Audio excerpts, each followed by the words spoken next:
to start the video with the kitty. So welcome to the kitty. Now we're going to make her disappear. Abracadabra. Okay, welcome back. The cat has disappeared, and yes, it is another new guitar day.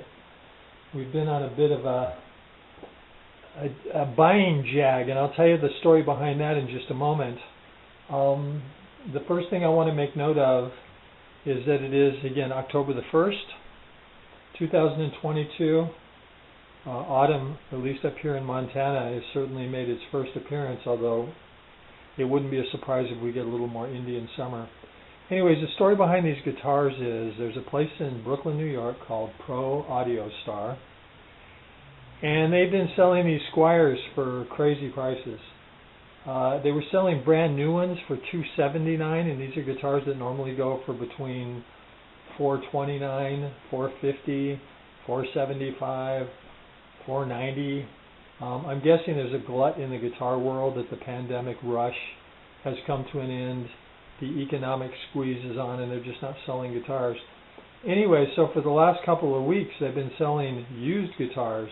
And most of the people on the forums that have been getting this have been saying, hey, I got a brand new guitar.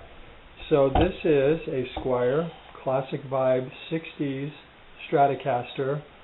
It's the 3-color Sunburst. And yeah, this guitar normally goes for, I think, $429, $450. I'm not really sure. And they were selling it for $249, so I thought I would take advantage. I will note that unlike the previous guitar that I got, where the bottom was completely open, someone at least had the courtesy to put a piece of tape, but the staples have been busted, so theoretically, technically, this box has been opened. A lot of people have commented that when you buy a guitar directly from Fender or certain vendors like this company, Pro Audio Star, they send it to you in a single box, but the truth is that Fender's actually done a really nice job in their inner box. I mean, honestly, it couldn't be set up any nicer. It's got the styrofoam, although this piece of styrofoam looks broken, so that may not be good. You never know. They did say it was used, so I really can't complain, but I do expect that it should be in good shape, despite the fact that it's being called used. Based on my experience, limited as it may be, it does look like if it was used, it was put back in a very factory manner. The way the tape is set up here with the bubble wrap looks exactly like it would have come from the factory. The way the headstock is wrapped looks very factory, although an employee. So you can tell that this one had a little more of a Mr. Toad's Wild Ride.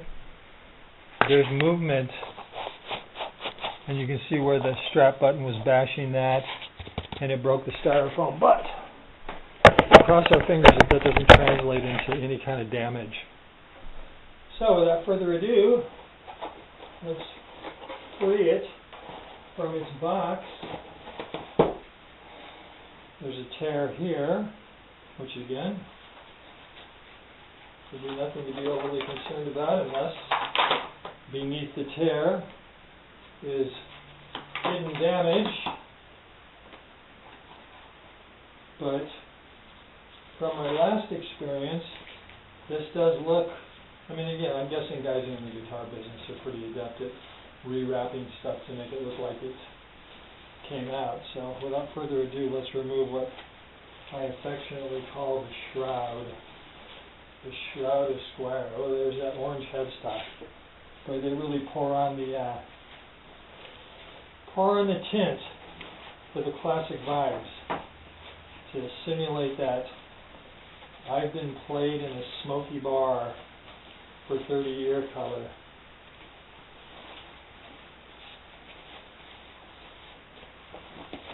And here we go. I know this part's always a bit boring, but we're going to set it down before we get the one over. Put this stuff back in here and move this aside. So we're going to look for the usual suspects. Looks like a nice piece of wood. Got a 3-piece body.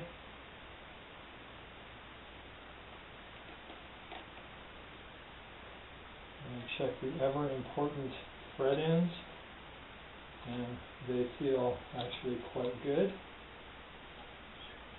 A little roughness there. I don't see any damage to the body. And run my hands over it, because that is always a very telltale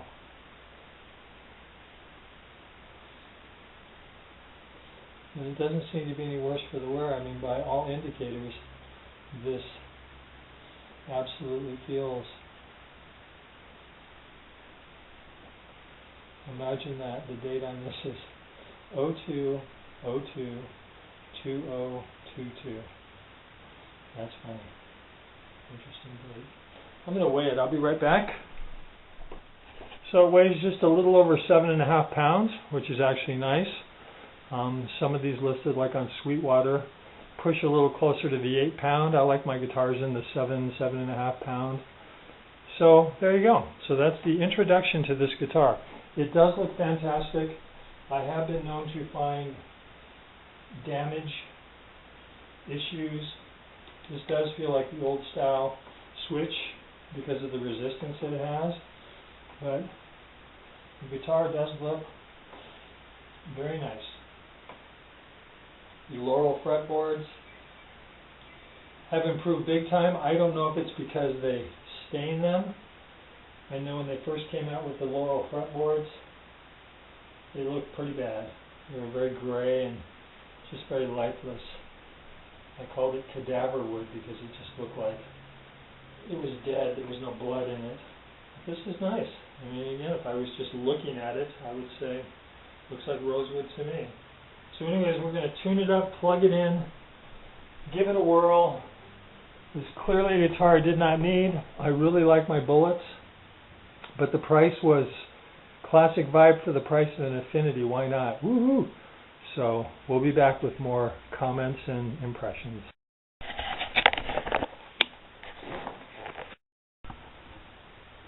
Okay, we're back. It's later on in the evening. I just finished playing this guitar for about 2.5 hours. It was completely playable out of the box. There was no buzz. Frets are a little scratchy, but no big deal. I'll just play that out. Action's a little high on the bass side, but that doesn't really matter. Other than that, it plays flawlessly. Once again, I'm not surprised. I mean, this is at the top of the price chain for Squiers, the Classic Vibe series, so one would expect, especially considering the condition that I get my bullets in, that they come out of the box and they're completely playable. The fret ends on this are a little rough. Nothing too bad, certainly no blood drawn from the side of your fingers, but you know, depending on what day of the week it was, some get a little more attention than others. The Classic Vibe custom Telecaster, the fret ends on it were absolutely perfect. This one needs a couple runs of a file or some sandpaper or an emery board, but I'm very impressed.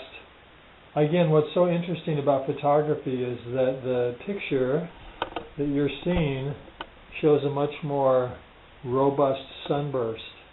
And again, in person, it's just a really dark sunburst. And that's often the case, too, with the three-color sunburst, because you've got the black on the edge, then there's a light drift of red, and then the amber.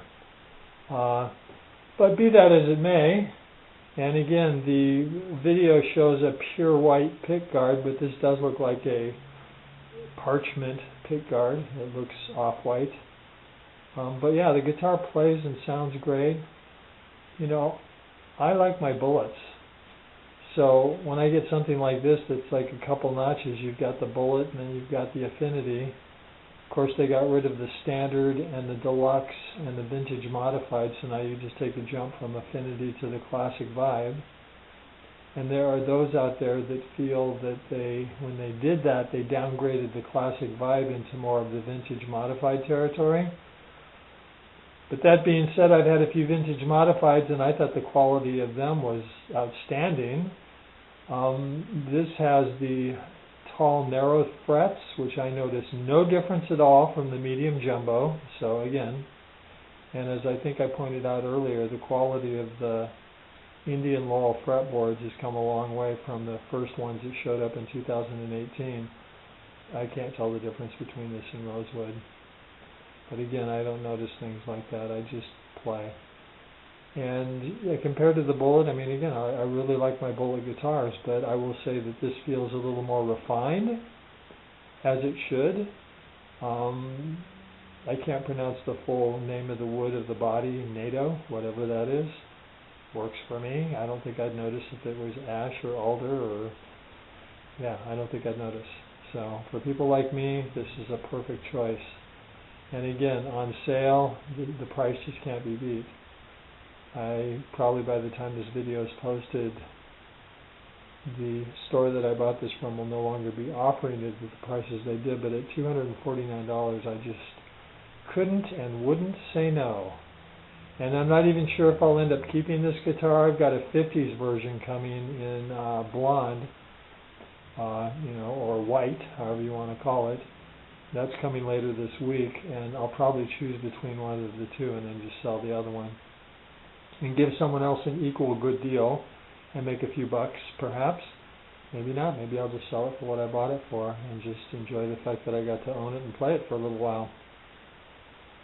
So, if in fact I do keep this guitar, I will be back in a few weeks for some further thoughts. And if I do turn around and decide to sell it, then I may not be back. So one never knows. Just stay tuned.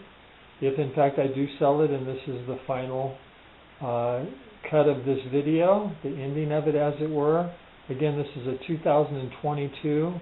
It was, according to the date stamp, it was manufactured in January of this year, but it got inspected on 2/2/2022, which is pretty funny. And in the serial number it has a 007, so it's my James Bond guitar. So either way, if I don't come back, thank you for joining me. We've got 2 more new guitar days coming up this week, which is very unusual. Again, I was just smitten by the price. Who doesn't love a good deal? And at that price, you get a chance to try out a guitar, and if you don't like it, you can turn around and sell it. And there you go. So I thank you for joining me, and we'll be back with more adventures.